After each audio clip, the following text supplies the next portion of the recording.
Halo teman-teman semua, ketemu lagi di mata kuliah Analisis Desain Interaksi. Di pertemuan kali ini, kita akan membahas mengenai evaluation.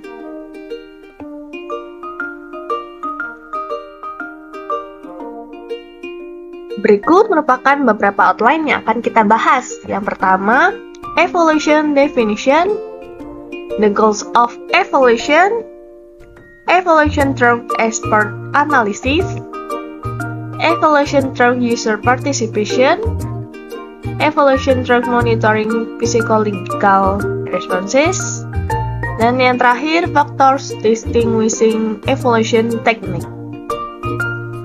Nah,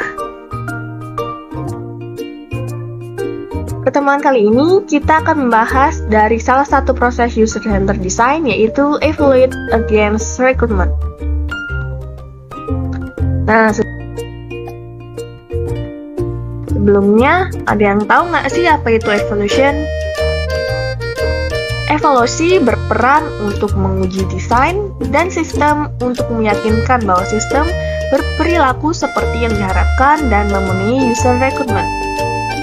Idealnya, evaluasi harus dilakukan sepanjang siklus desain dengan hasil evaluasi menjadi input bagi modifikasi desain.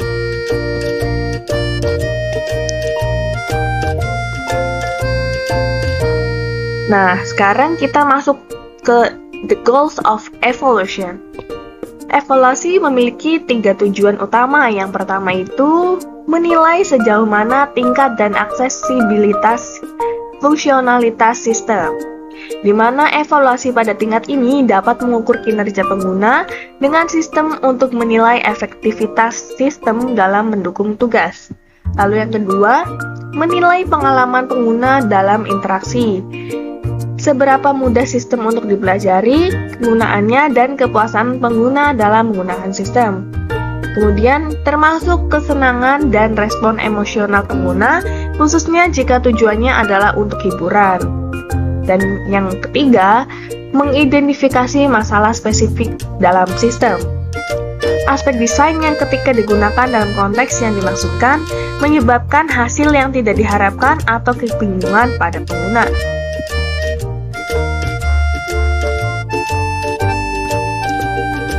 Nah, berikut merupakan beberapa teknik dari evaluasi. Terdapat 2 teknik evaluasi yang dapat digunakan. Yang pertama ada expert analysis, dan yang kedua user participation. Nah, teknik evaluasi dengan expert analysis itu terdapat beberapa. Yang pertama itu ada cognitive walkthrough, lalu heuristic evaluation, model-based evaluation, dan yang terakhir using previous studies in evaluation.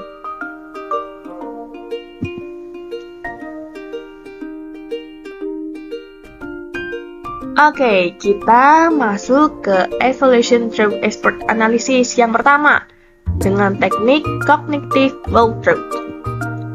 Metode evaluasi usability berbasis tugas yang melibatkan tim reviewer lintas fungsi yang berjalan melalui setiap langkah dari alur tugas dan menjawab serangkaian pertanyaan yang ditentukan dengan tujuan mengidentifikasi aspek-aspek antarmuka yang dapat menantang untuk pengguna baru. Dirancang untuk melihat apakah pengguna baru dapat dengan mudah melakukan tugas dalam sistem yang diberikan. Nah, fokus utama dari teknik cognitive walkthrough yaitu untuk menetapkan seberapa mudah sistem untuk dipelajari sendiri oleh pengguna dengan aksi, bukan dengan pelatihan atau manual pengguna.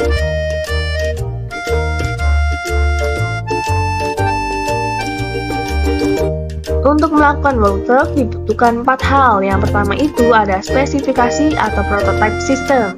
Yang kedua, deskripsi tugas yang harus dilakukan pengguna pada sistem. Lalu yang ketiga, daftar tertulis lengkap tentang aksi yang diperlukan untuk menyelesaikan tugas dalam sistem yang diusulkan. Dan yang terakhir, indikasi tentang siapa penggunanya dan pengalaman serta pengetahuan seperti apa yang dapat diasumsikan oleh para evaluator tentang mereka.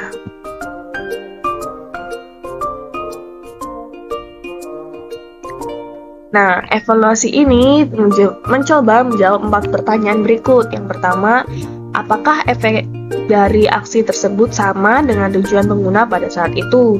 Dan yang kedua, apakah pengguna akan melihat bahwa aksi tersebut tersedia. Lalu setelah pengguna menemukan aksi yang benar, apakah mereka tahu yang mereka butuhkan?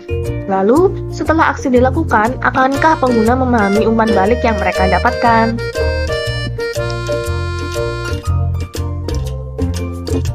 Kita masuk ke teknik kedua dari expert analysis, yaitu heuristic evaluation.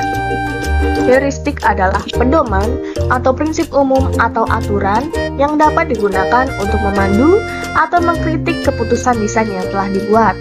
3-5 evaluator sudah cukup pada teknik ini. Peringkat keparahan pada skala 0-4 yang stand. Yang pertama ada 0, saya tidak setuju bahwa ini adalah masalah usability sama sekali. Lalu ada peringkat 1-4, di mana peringkat 1 itu merupakan masalah kosmetik saja, peringkat 2 masalah kegunaan kecil, peringkat ketiga masalah kegunaan utama, dan peringkat keempat merupakan bencana kegunaan.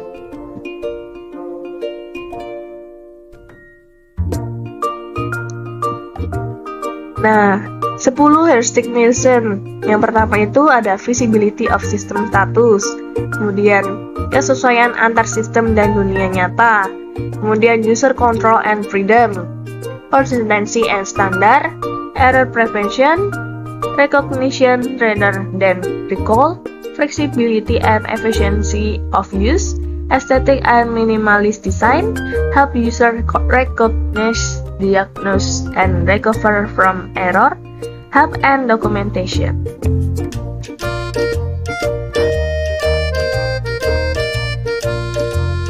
Nah, teknik yang selanjutnya yaitu model-based evaluation, di mana mengombinasikan spesifikasi perancangan dan evaluasi ke dalam kerangka kerja yang sama. Contohnya, GOMS model, Key Store Level model, dan Design Rational. GOMS model digunakan untuk meningkatkan efisiensi interaksi manusia dan komputer dengan menghilangkan interaksi yang tidak perlu atau tidak berguna. Nah, GOMS G yang pertama yaitu goals, a task to do, atau tugas yang harus dilakukan, misalnya mengirim email. Lalu ada operator, tindakan tingkat atom yang diperlukan untuk mencapai tujuan, misalnya klik tombol kirim. Lalu ada metode, sekelompok operator, misalnya gerakan mouse untuk mengirim tombol atau klik tombol. Dan yang terakhir ada selection, pendekatan keputusan pengguna, misalnya gerakan mouse untuk tombol kirim atau gerakan mouse untuk tombol kirim klik enter.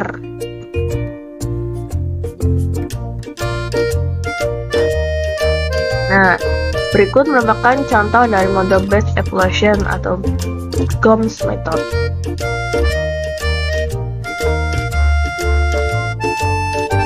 Kemudian, teknik selanjutnya yaitu using previous studies in evaluation.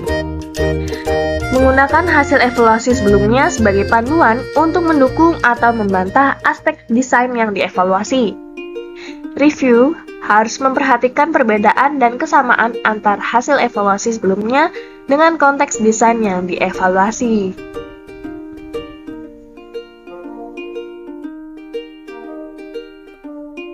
Oke, kita masuk ke evaluation through user participation. Terdapat beberapa gaya evaluasi. Yang pertama itu ada laboratory studies, di mana pengujian di laboratorium. Lalu ada field studies, evaluasi pada lingkungan kerja pengguna untuk mengobservasi sistem saat digunakan. Nah, terdapat juga beberapa teknik evaluasi dengan user participation. Yang pertama ada empirical method, lalu ada observation technique, query technique, dan evaluation through monitoring psychological responses.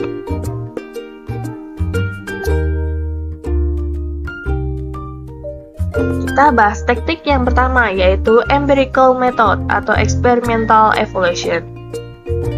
Partisipan harus dipilih untuk memenuhi populasi pengguna yang diharapkan sedekat mungkin.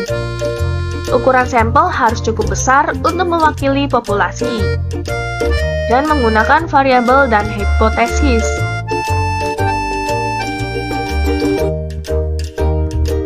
Nah, contohnya mengevaluasi desain icon. Hipotesisnya, pengguna akan mengingat icon yang natural dengan lebih mudah daripada icon yang abstrak. Null hipotesisnya, tidak ada perbedaan pengguna dalam mengingat kedua jenis icon, seperti contoh gambar di sebelah.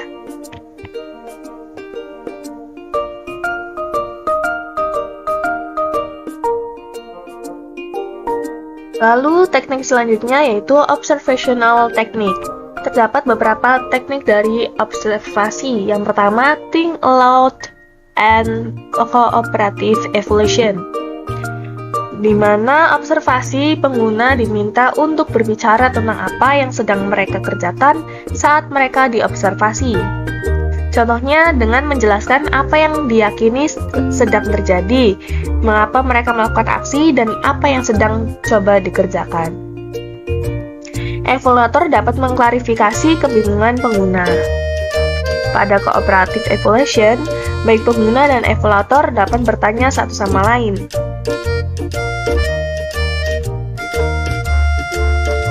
Kemudian yang kedua itu protokol analisis. Menggunakan kertas dan pensil, audio recording, video recording, komputer logging, contohnya merekam aksi pengguna saat menekan tombol, lalu user notebook, contohnya partisipan diminta untuk menyimpan log dari aktivitas atau masalah.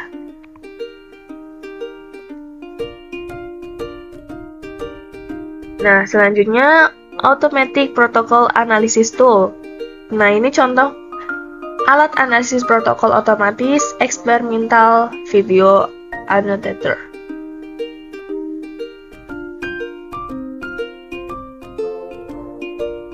Lalu yang selanjutnya ada post-task walkthrough. Aksi pengguna direkam, kemudian hasil rekaman diperlihatkan kembali ke partisipan untuk mendapatkan komentar. Berguna untuk mendapatkan alasan mengapa aksi dan alternatif aksi dilakukan. Dibutuhkan dalam kasus di mana think aloud tidak dimungkinkan.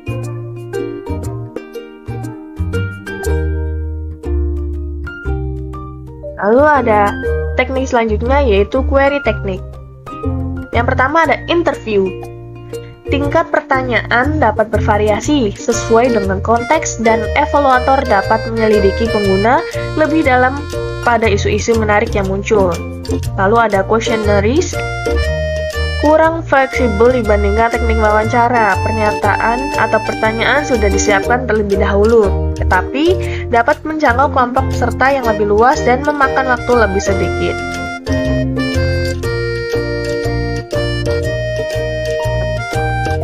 Selanjutnya, kita masuk ke evaluation through monitoring psychological response. Eye tracking for usability evaluation. Pelacakan mata untuk evaluasi kegunaan, seperti number of fiction, jumlah fiksasi, durasi fiksasi, dan pindai jalur.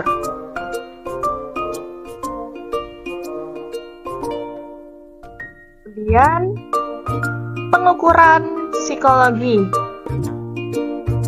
seperti aktivitas jantung, tekanan darah, volume dan denyut nadi, atau aktivitas kelenjar keringat seperti respon kulit galvanik, atau aktivitas listrik di otot seperti elektromiogram, lalu aktivitas listrik di otak, elektroensefalogram.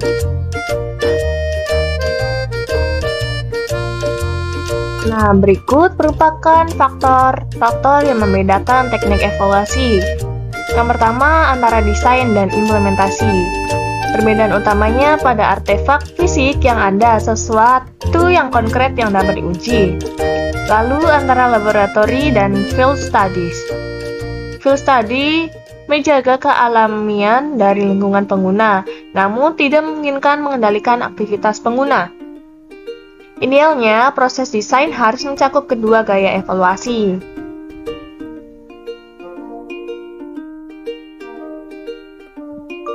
Kemudian, subjektif dan objektif. Bias dalam teknik yang subjektif harus dikenali dan dihindari dengan melibatkan lebih dari satu evaluator. Teknik-teknik objektif harus menghasilkan hasil yang dapat diulang, yang tidak tergantung dari persuasi dari evaluator tertentu. Lalu antara kualitatif dan kuantitatif measure. Quantitative measurement biasanya numerik dan dapat dianalisis dengan mudah menggunakan teknik-teknik statistik. Qualitative measurement sebaliknya, namun dapat menyediakan detail yang penting yang tidak dapat dihasilkan dari angka.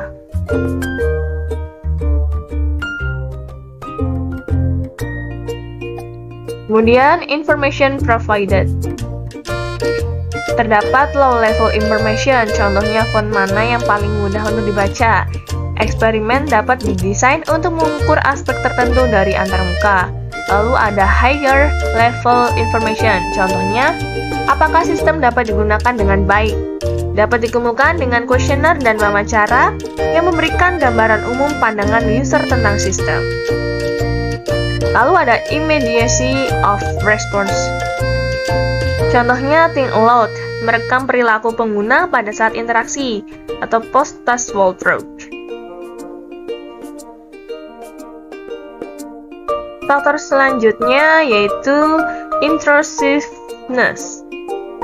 Kebanyakan teknik evaluasi memiliki risiko mempengaruhi bagaimana pengguna berperilaku. Lalu ada resource. Sumber daya termasuk peralatan, waktu dan biaya partisipan kepakaran dari evaluator. Beberapa keputusan didorong oleh batasan sumber daya, contohnya tidak mungkin untuk menghasilkan protokol video tanpa adanya kamera video.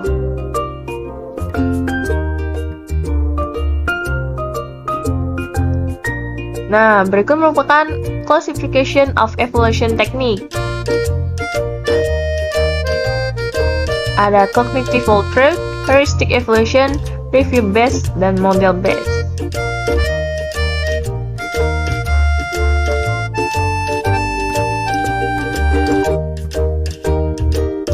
Lalu ada think aloud, protocol analysis, and post-test walkthrough.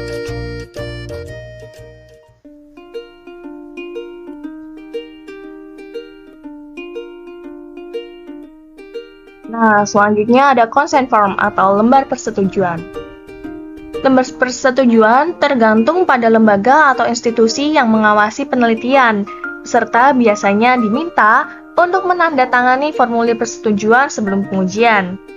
Tujuannya untuk memastikan peserta tahu bahwa partisipasi mereka bersifat sukarela, bahwa mereka tidak akan menimbulkan kerugian fisik atau psikologis, bahwa mereka dapat menarik diri kapan saja, dan bahwa privasi, anonimitas, dan kerahasiaan mereka akan dilindungi.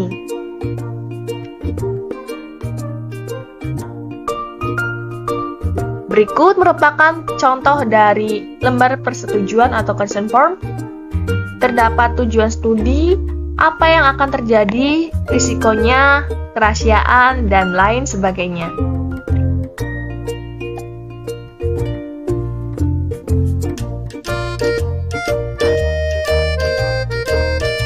Nah, gimana teman-teman pertemuan kali ini? Seru kan? Kita bertemu lagi lain waktu. See you!